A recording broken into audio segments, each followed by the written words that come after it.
Familia, tenga muy buenos días en este día domingo 16 de febrero del 2025. Espero que el Señor nos lo guarde y nos lo bendiga, y así al mismo tiempo vamos a meditar en esta hora con esta enseñanza de la segunda venida de Cristo, y lo vamos a ver tomando en cuenta lo que es el Antiguo Testamento y algunos versículos con los cuales también es como dijera comparación con el Antiguo y Nuevo Testamento. Así que así es mejor, así lo vamos a hacer. Así que espero pues que este día todo le salga bien y que nuestro Señor Jesucristo nos lo guarde y nos lo bendiga siempre. Así que vamos a leer en el capítulo, vamos a comenzar con el capítulo 7 de Daniel, versículos 13 y 14. Capítulo 13 de Daniel, versículos 13 y 14. Bien, vamos también a leerlo en la lenguaje actual, para que así también, bueno, Daniel específicamente es un libro profético del Antiguo Testamento, y como Daniel, todos los profetas mayores y menores, bueno, todos en general, siempre tienen bastante profecía en cuanto a nuestro Señor Jesucristo. Así que vamos a leerlo. Dice la palabra de Dios: tal como ha sido inspirada por el Espíritu Santo, enseñada y predicada por nuestro Cristo de la gloria celestial, dice de la siguiente manera: miraba yo en la visión de la noche, y he aquí, con las nubes del cielo, venía uno como un hijo de hombre, que vino hasta el anciano de días, y le hicieron acercarse delante de él, y le fue dado dominio, gloria, reino, para que todos los pueblos, naciones y lenguas le sirvieran. Su dominio es dominio eterno, que nunca pasará, y su reino uno que no será destruido. Padre santo y bendito que estás en los cielos, gracias Señor te doy por este momento, gracias por la oportunidad de la vida que nos das, y gracias porque hasta aquí tú sigues siendo fiel, Señor, con todos aquellos que hemos confiado en tu nombre. Así que desde ya, Padre, me deposito en el hueco de tu mano para que seas tú, por favor, iluminando mi mente, mi boca, mi corazón, a través del poder del Espíritu Santo, para que pueda hablar las palabras, Señor, correctas, como es necesario decirlas, siempre y cuando pues que estén sustentadas a través de tu palabra. Así que desde ya, Señor, me deposito en el hueco de tu mano, y que seas tú el que tomes el control de mi vida, de mi mente y de mi corazón, y que todo lo que diga, Señor, no sea de sabiduría humana, sino la sabiduría que proviene de lo alto a través del poder del Espíritu Santo. Igualmente, Señor, oramos por cada una de las familias que representamos, donde quiera que se encuentren, guárdelas, protéjalas, bendiga, y también, Señor, por cada uno de nuestros hermanos en Cristo, aquellos, Señor, que ahora se encuentran en problema, en dificultad, situación difícil, te ruego en el nombre de Jesús que por favor los puedas ayudar, también les puedas proveer para su alimentación o para cualquier necesidad, y que seas tú, por favor, que pongas tu mano poderosa de sanidad sobre cada uno de los enfermos. En el nombre de Jesús, tu Hijo amado, orado, bendito Padre. Amén y amén. Bien, como decía, estaba hablando al respecto de los profetas. Cada uno de los profetas que tenemos en la Biblia, la mayoría siempre estuvieron de una forma profética, viendo hacia el futuro, o sea, para el futuro distante, que es la venida de nuestro Señor Jesucristo. O sea, que ellos, así como Daniel, que hemos leído, nos damos cuenta que él estaba viendo prácticamente la segunda venida de nuestro Señor Jesucristo. Y recordemos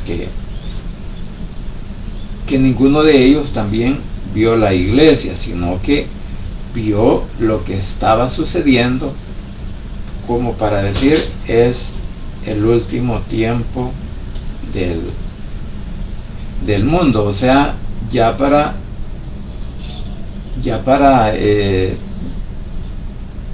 que nuestro Señor Jesucristo venga a reinar.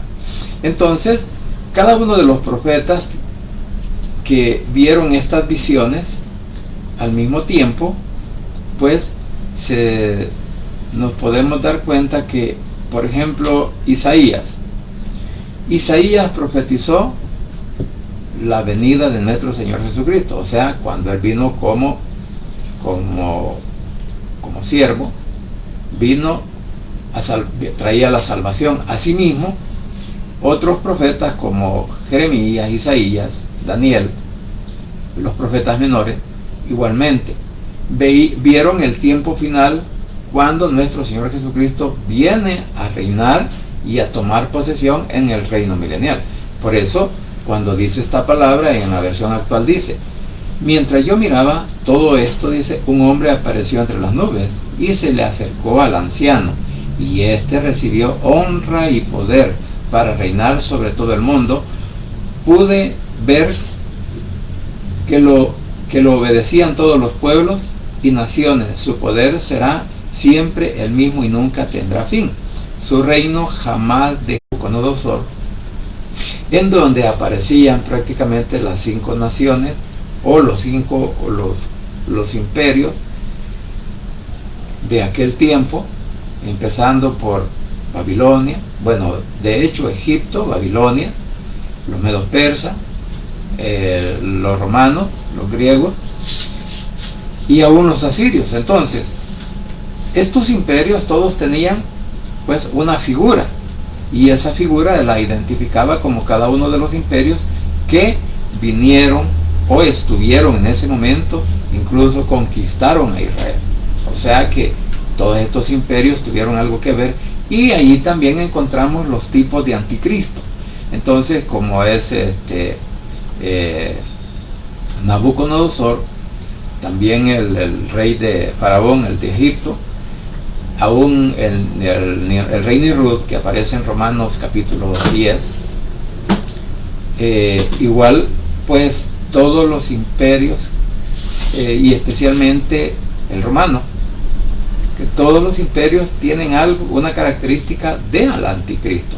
Entonces, en esta visión, es que en esa visión de la estatua de Nabucodonosor, viene una piedra desde los cielos y le rompe la estatua desde los pies, porque toca sus pies, o sea, el último gobierno que reinará sobre la tierra, encabezado por el anticristo. Entonces, porque son alianzas humanas las que ahí se hacen, eso significan los pies, y por lo tanto, ahora Daniel, después del capítulo 2 y 4, en donde estaba esta imagen, ahora está viendo. Recordemos que Daniel también tuvo que pasar pues 21 días orando al Señor, y es ahí donde también viene esta palabra, cuando dice que él estaba viendo, que él miraba, y por eso su reino lo ve como cuando Cristo venga en su segunda vez a tomar posesión en su reino milenial. Un reino que no será destruido, porque no es formado por el hombre, sino que es conformado por nuestro Señor Jesucristo. Bueno, cuando dice que miraba él en las nubes, con lo que dice en la versión actual: mientras yo miraba todo esto, un hombre apareció entre las nubes y se acercó al anciano de días, dice en la Valera, y ese hombre recibió honra, poder para reinar sobre todo el mundo.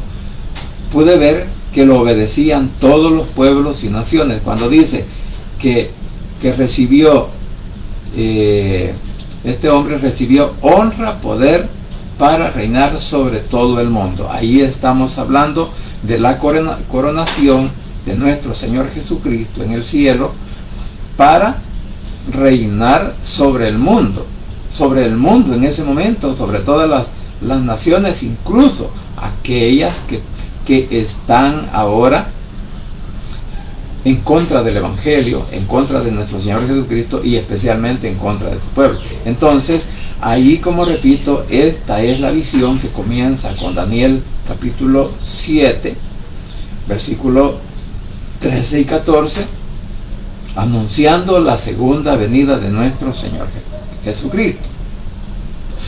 Entonces, cuando dice el Hijo del Hombre, se refiere a nuestro Señor Jesucristo. Y como decía, esta profecía inclusive no se cumplió en su primera venida, sino que esta profecía va a ser de cumplimiento en la segunda venida, cuando Él regrese y venga ya no viene como siervo y salvador, sino que ahora viene como rey. Bien, entonces ahora vamos a ver algunos versículos en los cuales en el Nuevo Testamento donde se puede hacer la comparación de esta profecía. En Mateo 24:30 dice, bueno, esta es una conexión que vamos a hacer con el título de hombre, porque en Mateo 24:30 dice, diciendo que vendrá sobre las nubes, que este Hijo de Hombre vendrá sobre las nubes del cielo con poder y gran gloria. Ahora bien, hay otro versículo del capítulo Zacarías. Bueno, esto es lo que pasará en el momento, lo que Mateo explica, o lo que Mateo nos dice, es que nuestro Señor Jesucristo ahora, como el Hijo del Hombre, fue representado aquí en la tierra, ¿verdad? Porque Él se hizo llamar Hijo de Hombre. Entonces, eso se cumple con la primera venida de nuestro Señor Jesucristo, cuando Él dijo que Él era el Hijo del Hombre. Entonces, refiriéndose pues, lo de Daniel se refiere a nuestro Señor Jesucristo, y aquí en el 30 nosotros lo podemos ver de esa manera. Bueno, es más, le vamos a dar una leída del 4 al 9, Mateo 24, dice del 4 al 9. Respondiendo Jesús les dijo, mira que nadie los engañe, porque vendrán muchos en mi nombre, y diciendo, yo soy el Cristo, y a muchos engañará. Y oiréis de guerra, rumores de guerra, miren que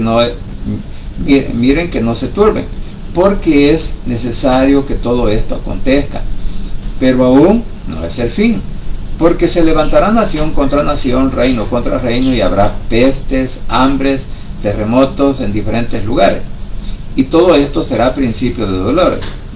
Entonces se entregarán a tribulación y os matarán, y serán aborrecidos de las gentes por causa de mi nombre. Entonces, en el Mateo 24 estamos viendo que por causa del nombre de Él, era el 24:30, me equivoqué, 24:30, disculpen, me equivoqué. Bueno, dice, entonces aparecerá la señal del Hijo del Hombre en el cielo, y entonces lamentarán todas las tribus de la tierra, y verán al Hijo, o sea, en la otra versión dice todas las naciones, y al Hijo del Hombre viniendo sobre las nubes del cielo, con poder y gran gloria. Entonces, este versículo confirma lo que dice Daniel capítulo 7, los versículos 13 y 14. Ahora bien, vamos a ver el otro versículo de Zacarías, donde dice, Zacarías capítulo 14, del 4 al 9, aquí me había equivocado, por eso estábamos leyendo el 4 al 9 de Mateo. Dice, aquí anuncia dónde pondrá sus pies nuestro Señor Jesucristo cuando venga en su venida, o sea, en el monte de los olivos. Y dice la palabra de Dios en Zacarías capítulo 14, versículos 4 al 9, dice, y se afirmarán sus pies en aquel día sobre el monte de los olivos, que está enfrente de Jerusalén al oriente, y el monte de los olivos se partirá por en medio hacia el oriente, hacia el occidente, haciendo un valle muy grande. Entonces, vemos que Zacarías está incluso también, observa, cuando nuestro Señor Jesucristo viene por segunda vez. O sea, que estos dos versículos del Antiguo Testamento están hablando al respecto de cuando nuestro Señor Jesucristo vendrá, de cuando nuestro Señor Jesucristo vendrá a reinar, y eso será en en el reino milenial. Lo voy a leer, dice, lo voy a leer nuevamente. 14 del 4:9. Ezequiel, no, perdón, es Zacarías.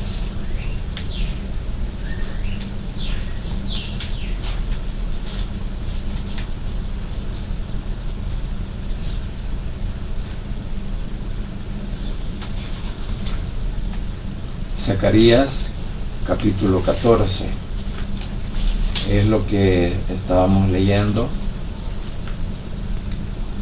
del 4 al 9. O sea, estamos con estos versículos para que nosotros podamos comprender que la profecía de la segunda venida de nuestro Cristo de la gloria celestial comienza en el Antiguo Testamento. Dice, y se afirmarán sus pies en aquel día sobre el monte de los olivos que está enfrente de Jerusalén, al oriente, y el monte de los olivos se partirá por en medio, dice, hacia el oriente y hacia el occidente, haciendo un valle muy grande, y la mitad del monte se apartará hacia el norte y la otra mitad hacia el sur. Y huiréis al valle del monte, porque el valle de los montes llegará hasta Asal. Huiréis de la manera que huisteis por causa del terremoto en los días de Uzías, rey de Judá. Y vendrá el Señor mi Dios, con él todos los santos. Y acontecerá en ese día, que en ese día no habrá luz clara ni oscura. Será un día el cual es conocido como el día, es conocido del Señor, que no será ni de día ni de noche, pero sucederá que al caer la tarde habrá luz. Acontecerá también en aquel día que saldrán de Jerusalén aguas vivas, la mitad de ellas hacia el mar oriental y la otra mitad hacia el mar occidental, y en verano y en invierno. Entonces, esto, y en el 9 dice, y el Señor será rey sobre toda la tierra. En aquel día el Señor será uno, y uno su nombre. O sea, que en ese día nuestro Señor Jesucristo reinará por siempre sobre toda la tierra en el milenio, y todas las naciones vendrán y lo adorarán. Ahora bien, como podemos ver, esta profecía, cuando Cristo regrese, descenderá al monte de los olivos, ¿verdad? Y habrá también un gran terremoto. Esto muestra que su venida será visible y poderosa. Recordemos que el Señor dice que desde el oriente hasta el occidente será como un relámpago, que todo ojo lo verá. Y en Apocalipsis también dice que todos aquellos que lo traspasaron, aquellos que lo rechazaron, aquellos que hoy no creen en su nombre, ese día pues lo vendrán y todos también lo adorarán.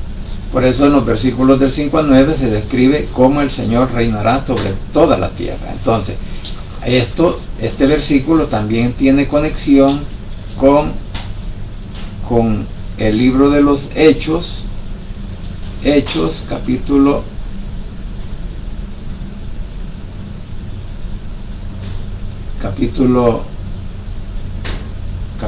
del 1 al 11. Y esto lo podemos ver cuando nuestro Señor Jesucristo subió a los cielos, porque en el capítulo 1 del versículo 11 se ve la ascensión de nuestro Señor Jesucristo a los cielos. Dice, cuando Jesús ascendió al cielo, los ángeles dijeron que volvería del mismo modo. O sea, de que lo que dice en Hechos, versículos del 1 al 11, que Él volvería de nuevo. Y dice, vamos a leerlo en la versión actual. Dice así, Entonces aquellos les dijeron: hombres de Galilea, ¿qué hacen ahí mirando al cielo? Acaban de ver que Jesús fue llevado al cielo, pero así como se ha ido, un día también volverá. O sea, de que lo que podemos ver, y los apóstoles que vieron a Jesús subir al cielo eran Pedro, Juan, Santiago, Andrés, Felipe, Tomás, Bartolomé, Mateo, Santiago el hijo de Alfeo, Simón el celote, Judas el de Santiago. Todos ellos se alejaron del monte de los olivos y caminaron como 1 kilómetro hasta llegar de nuevo a Jerusalén. O sea que ahí estaban todos sus discípulos cuando lo vieron, acompañado de aquellos, bueno, al principio eran 150, pero posiblemente después dice que eran 500. Entonces, esta profecía que fue dada en Hechos, capítulo 1, del versículo 11 al 12, tendrá cumplimiento en la segunda venida de nuestro Señor Jesucristo, que cuando Él venga pondrá sus pies sobre el monte de los olivos y este monte se abrirá, y que posiblemente ese sea el monte, o sea, esa abertura que se hace ahí es la que va a dar lugar a la batalla que se va a librar en contra de él y en contra de Jerusalén. Ahora también podemos ver en Isaías capítulo 66, versículo 15 al 16, que Cristo viene en juicio con fuego. Dice en estos versículos 15 al 16 de Isaías, del capítulo 76 de Isaías, dice: porque he aquí que el Señor vendrá con fuego y sus carros como torbellino, para descargar su ira con furor y su represión con llama de fuego. Porque el Señor juzgará con fuego y con su espada a todo hombre. Los muertos del Señor serán multiplicados. Ahora vamos a ver lo que dice en la versión actual. Recuérdese que siempre leemos esta versión para poder tener una mejor comprensión igual de la palabra, porque en Isaías 66, ya pues es el último capítulo de Isaías, encontramos estos versículos, los cuales también están profetizando la venida de nuestro Señor Jesucristo, que será pues en los postreros días. Dice: Dios llegará en medio del fuego y sus carros son como un torbellino. Dios descargará su enojo, su castigo será como fuego ardiente. Dios juzgará al mundo entero con el fuego y con la espada, y serán muchos los muertos. ¿Sabe? Esto es el cumplimiento, este versículo de Isaías también es el cumplimiento de lo que pasó en el diluvio, cuando nuestro Señor Jesucristo, e incluso lo encontramos en Pedro, cuando nuestro Señor Jesucristo dijo que ya no destruiría la tierra con agua, sino que la tierra sería destruida con fuego.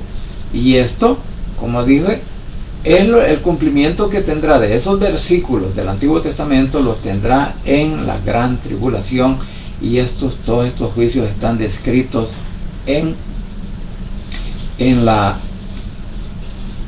Apocalipsis. Entonces aquí vemos la imagen, ¿verdad?, cómo nuestro Señor Jesucristo viene en juicio en contra de los impíos. Ahora bien, también tenemos en 2 Tesalonicenses capítulo 1, versículo 7, versículo 8, dice donde Jesús vendrá en llama de fuego para retribución a los que no conocieron a Dios. O sea, de que aquí en esta otra, estos son otros versículos que podemos comparar con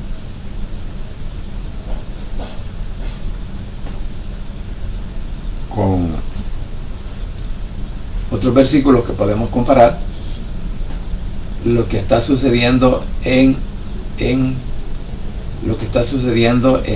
Isaías. Ahora leamos lo que dice en el capítulo 1 de 2 de los Tesalonicenses, capítulo 7 y 8, dice: cuando el Señor Jesús venga desde el cielo, entre llamas de fuego y en compañía de sus poderosos ángeles, Dios les dará alivio a todos ustedes, como lo ha hecho con nosotros. Castigará a los que no obedecen su mensaje ni quieren conocerlo. En el 9, y los destruirá para siempre. Los echará lejos de su presencia, donde no podrán compartir su gloria y su poder. El 10, esto sucederá cuando el Señor Jesucristo vuelva, para que todo su pueblo elegido lo alabe y admire. Y ustedes son parte de ese pueblo, pues han creído en el mensaje que les dimos. En otras palabras, al leer hasta el versículo 10 encontramos una respuesta que muchas veces nos podemos preguntar: ¿a quién Pedro? O bueno, aparece Pedro, pero el libro de los Hechos es escrito por Pablo. O sea, bueno, no por Pablo, sino por Santiago, es escrito, bueno, se me va el nombre, pero hay una persona que dice, aquí vamos a ver si lo encontramos en el versículo 1, dice: queridos hermanos y hermanas de la iglesia tesalonicense. No, esto lo escribe Pablo directamente, y les está diciendo, tanto a judíos como a la iglesia, que el Señor estará con nosotros, ayudándonos, y que Él prácticamente, o sea, ahí nos está diciendo que nosotros tenemos que tener esa esperanza, que si ahora hay problemas, si ahora hay una situación difícil, si ahora incluso somos rechazados, aborrecidos por todos aquellos que no creen en nuestro Señor Jesucristo, bueno, que tengamos paciencia. ¿Por qué razón?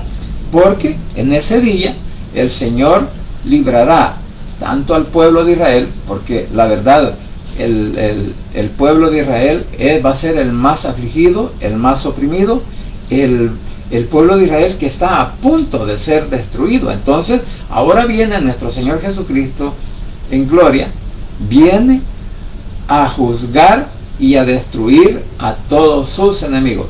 Así como serán destruidos los enemigos de la iglesia, así también serán destruidos los de Israel. ¿Por qué? El anticristo hace posible que todo esto acontezca por el odio que él tiene contra su pueblo, con el odio de aquellos que no se rindieron quizás a él. En este caso vamos a decir que primeramente Israel lo va a recibir, al anticristo lo va a recibir como el Mesías. Sin embargo, llegará el momento en el cual Israel se da cuenta que ha sido engañado. Y al haber sido engañado, entonces ahora viene la dificultad. ¿Y la dificultad cuál es? Que Israel será perseguido. Eso lo describe en el capítulo 12 de Apocalipsis, donde Israel tiene que huir hacia el desierto.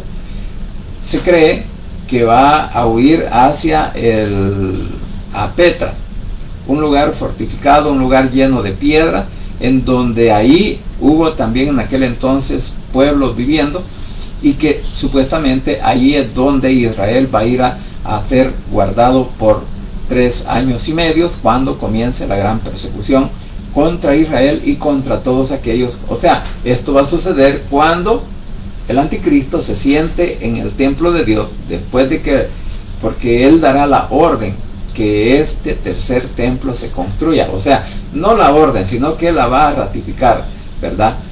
La va a ratificar para decir que como ya hay paz en Israel, eso va a ser en los primeros 3 años y medio, como ya hay paz en Israel, ahora el mundo no está en guerra, porque al principio el anticristo viene y se presenta como un pacificador, pero a la mitad de la semana 70, 3 años y medio después, se identifica tal y lo que es, o sea, que es el perseguidor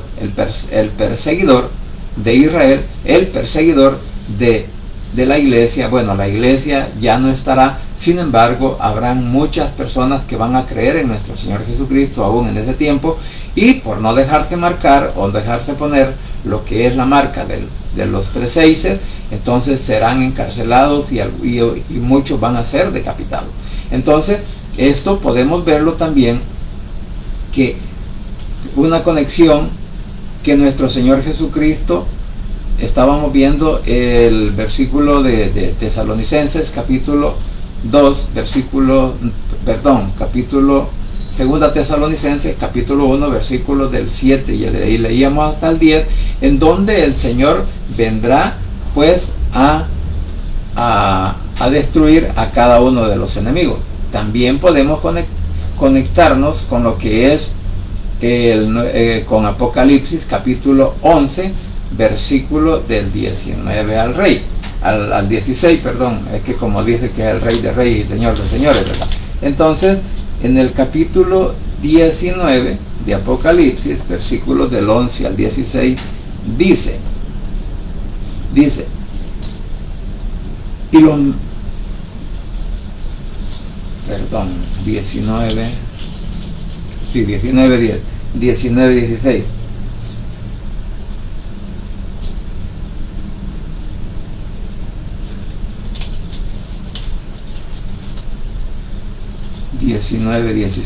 Dice, ha destruido a todos sus enemigos. Vamos a ver cómo lo dice también, o cómo lo describe la lenguaje actual.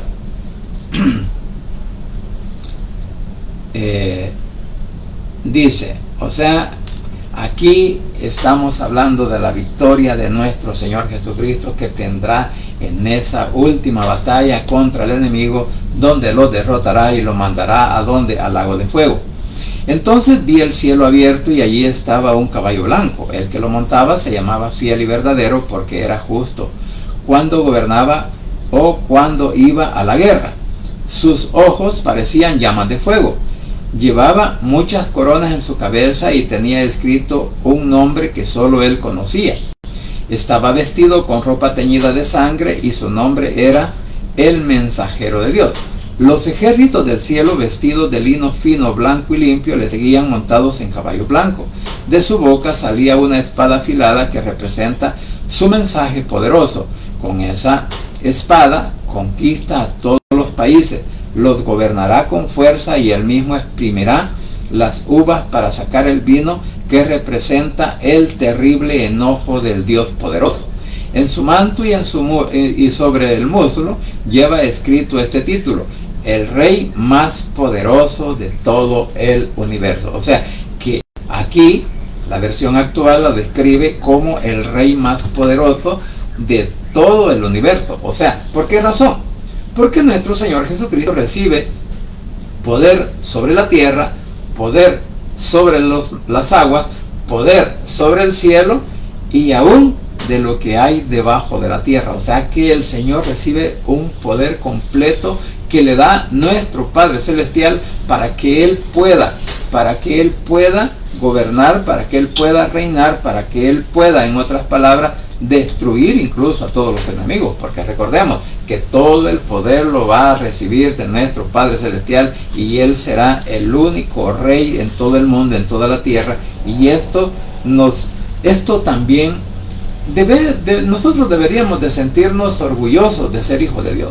Deberíamos de sentirnos de agradecidos con Él por darnos la oportunidad, primero, de la salvación, segundo, del perdón que nos da, la reconciliación que ha hecho con nosotros, y que también nos demos cuenta que tenemos a un poderoso Rey que va a eliminar todas las malas intenciones del enemigo sobre la tierra. En este caso, como el anticristo es el hijo de Satanás, ¿verdad?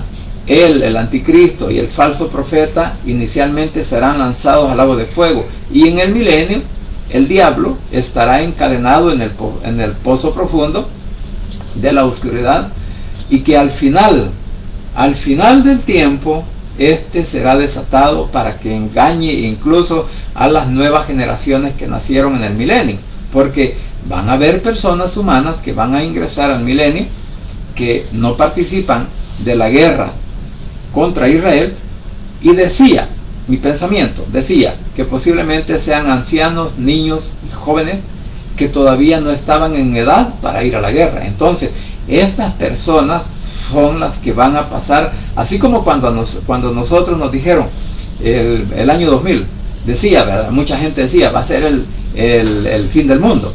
Otros decían, mire, todos los carros que tengan computadora no van a funcionar. Y resulta de que llegó el 31 de diciembre y cuando vino todo el mundo expectante, ¿verdad?, que qué iba a pasar a la medianoche. Pero nos dimos cuenta que el siguiente día ya estábamos en el año 2000, o sea, en un nuevo siglo. Entonces, lo mismo sucederá con aquellas personas que no participen de la guerra.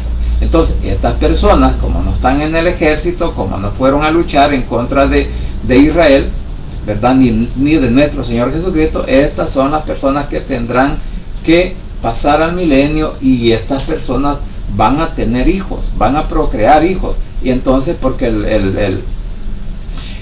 siempre Apocalipsis nos dice que la juventud de los niños será de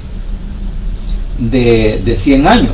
Entonces, ahí, como digo, es que nosotros vamos a ver, no vamos a ver, ¿verdad?, sino que toda esta gente se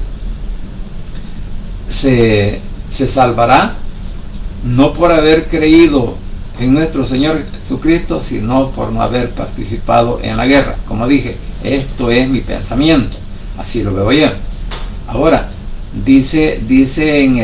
ahora tenemos otro versículo en los Salmos que también hacen referencia al Mesías, hacen referencia a nuestro Señor Jesucristo cuando Él venga, o sea, el Mesías venidero que reinará con vara de hierro. Y dice en el versículo 2 del 7 al 9 del Salmo 2, dice, yo publicaré el decreto, el Señor me ha dicho, mi hijo eres tú, yo te engendré hoy, pídeme y te daré por herencia las naciones y como posesión tuya los confines de la tierra. Los quebrantarás con vara de hierro, como vasija de alfarero lo desmenuzarás. Ahora, vamos a leerlo en la versión actual. Dice,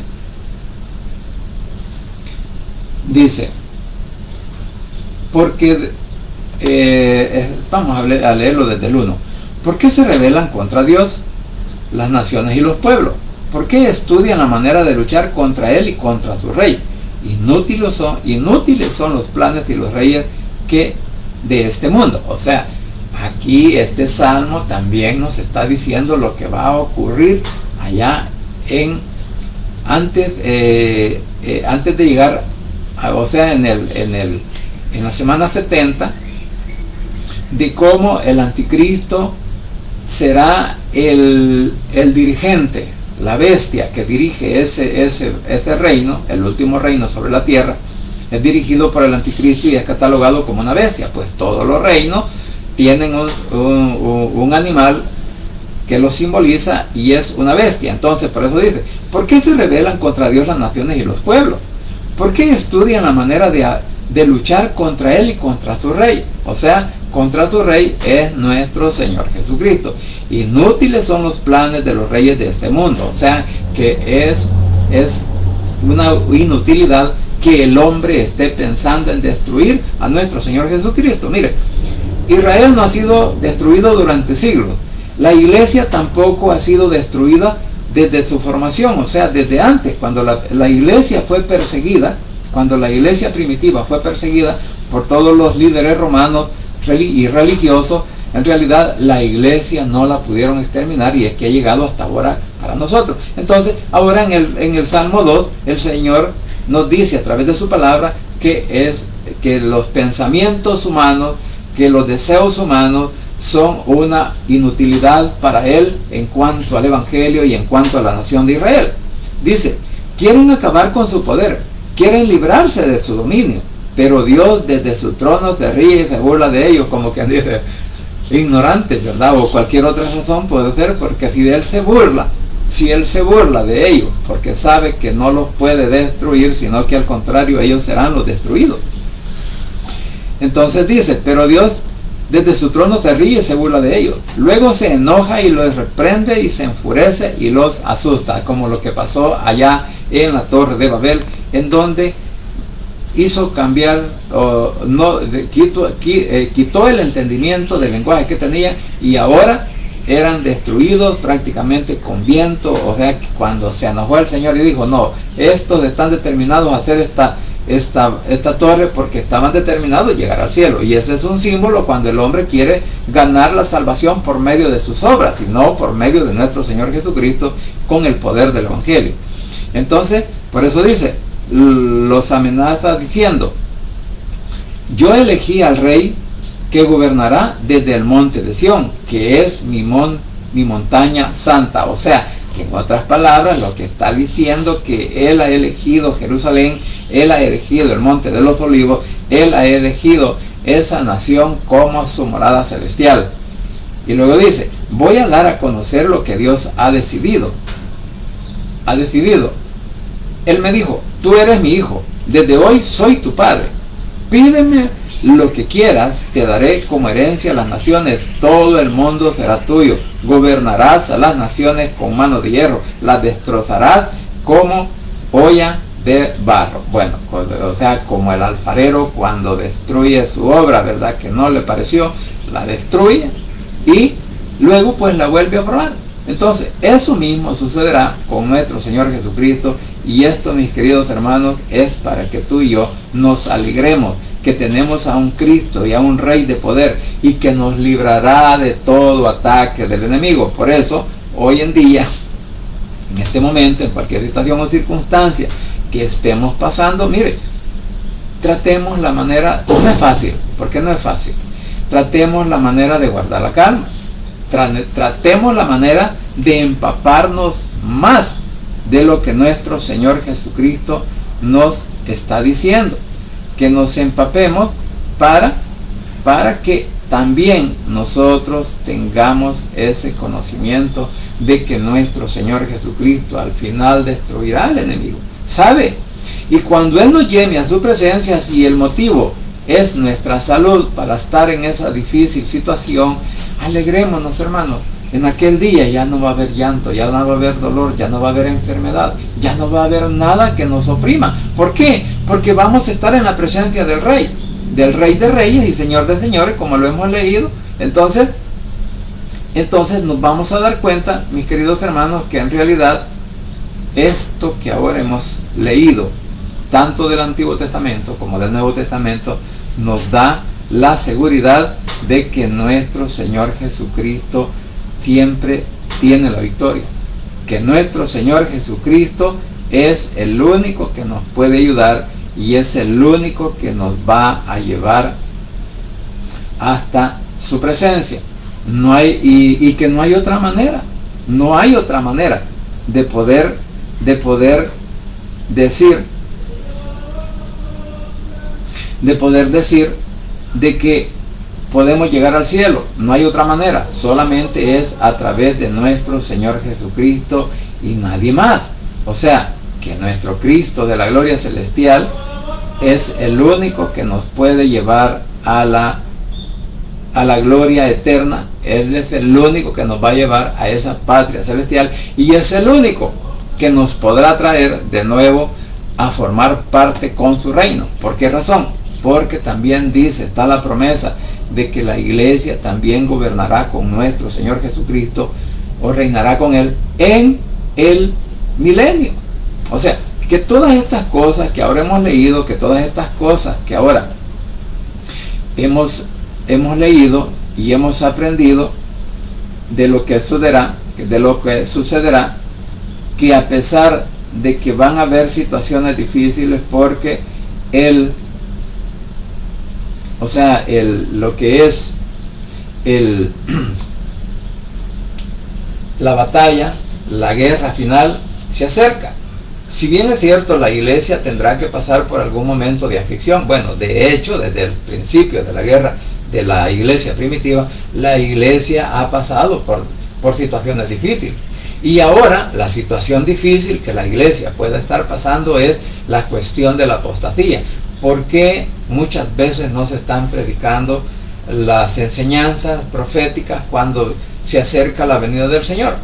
¿Por qué los líderes ahora no quieren predicar estos mensajes? ¿Por qué razón?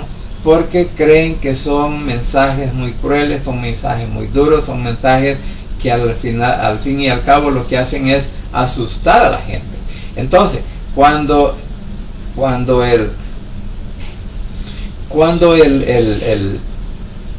como dijera, esto es lo que sucede cuando el dirigente no está interesado, el dirigente religioso no está interesado en la vida espiritual de cada uno, sino que está interesado únicamente en el material, porque ahí están sus ojos. Entonces, el salmo que leíamos del capítulo 2, del capítulo 2, del 1 al 10 que leímos en la versión actual, nos da esta profecía, ¿verdad? Que el Hijo del Hombre, que el Hijo de Dios recibirá las naciones como herencia.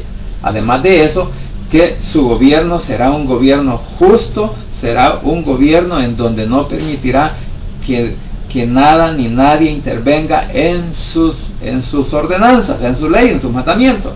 Por eso dice que Él gobernará, dice, con autoridad absoluta en su reino.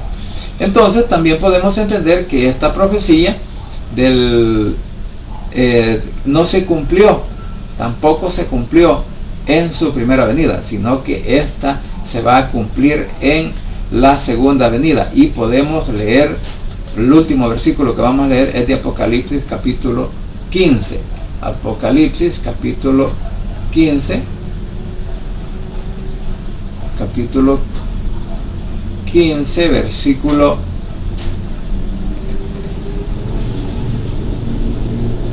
no, perdón, esto lo que leíamos, 19:15, que ya lo leímos. 19:15 dice: los mercaderes de este 19:15, perdón, dice: de su boca sale una espada aguda para herir con ella las naciones, y Él las regirá con vara de hierro, y Él pisa el lagar del vino del furor y de la ira del Dios Todopoderoso. Entonces, ¿cómo el Señor va a reinar? ¿Cómo el Señor va a gobernar? Y nadie podrá intervenir en sus decisiones, porque Él es el Rey, Él es el Señor, Él es el amo de todo el mundo.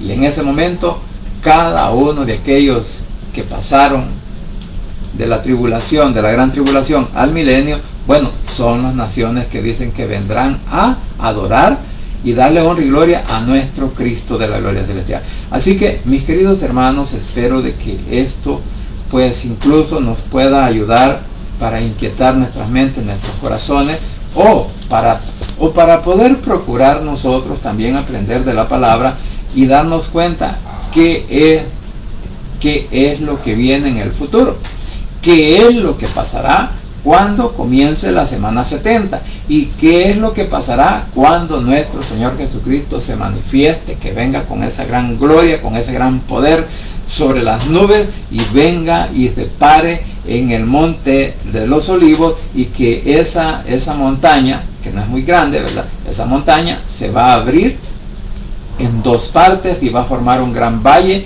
en donde se dará origen posiblemente a lo que es la gran batalla de Armagedón, en donde serán destruidos todos los 200 millones de soldados que vienen descritos en Apocalipsis, que vienen a luchar contra Israel y contra nuestro Señor Jesucristo. Así que, mis queridos hermanos, espero de que nos pueda servir de algo esta lectura que hemos hecho y lo que hemos hablado al respecto de la segunda venida de nuestro Señor Jesucristo. Así que vamos a orar. Padre Santo y bendito que estás en los cielos, gracias, Señor, te doy por este momento. Gracias, Señor, por la oportunidad que tenemos que al leer tu palabra podemos aprender de ella. Te ruego, Padre, que seas tú, por favor, obrando en cada mente, en cada corazón de aquellos que tengan a bien poder ver o escuchar, Señor, este mensaje. Así que desde ya, Padre bendito, pues me sigo encomendando tus manos para que me des la sabiduría, me des el entendimiento, y al mismo tiempo, Señor, que me permitas seguir hablando de estas cosas, Señor, proféticas que tendrán su cumplimiento en los días finales, pero que también han sido profetizadas desde el Antiguo Testamento, desde el Antiguo Tiempo, Señor, hasta que hoy, hasta que sea su cumplimiento. Así que te ruego, Señor, que nos des la oportunidad de prepararnos a todos aquellos que creemos en ti, leyendo tu palabra y aprendiendo de ella, para que el enemigo no nos vaya a sorprender. Así que desde ya, pues, Señor, pongo en tus manos otra vez cada uno de los miembros de mi familia, cada uno de aquellos, Señor, hermanos que ahora están pasando diversas pruebas o dificultades, y también te ruego, Señor, que puedas tocar mentes y corazones de aquellos que aún no te han reconocido como Salvador personal, y que en esta hora puedan abrir su mente y su corazón y puedan confesarte a ti como Salvador personal, repitiendo esta oración de la siguiente manera: Señor Jesús, en esta hora vengo delante de tu presencia, abro mi corazón y confieso con mi boca que tú eres mi único y suficiente Salvador personal. Creo que eres Dios, que moriste en la cruz y que resucitaste al tercer día. Padre, me arrepiento, soy pecador. Gracias te doy por enviar a tu Hijo a morir en mi lugar. Gracias Cristo, por salvar mi alma hoy. Que el Espíritu Santo selle mi corazón y me dé esa seguridad de que al morir voy a estar en tu presencia, porque tú, mi Señor, escribirás mi nombre en el libro de la vida. En el nombre de Jesús, tu Hijo amado, he orado, bendito Padre Celestial. Amén y amén. Bien, familia, gracias por permitirme llegar a sus hogares, y gracias también a nuestro Señor Jesucristo por la oportunidad de vida que nos da. Así que no se olvide que solo en Cristo Jesús hay poder y hay salvación, y que el Rey pronto estará llamando a su escogida. Pasen un buen día y muchas bendiciones.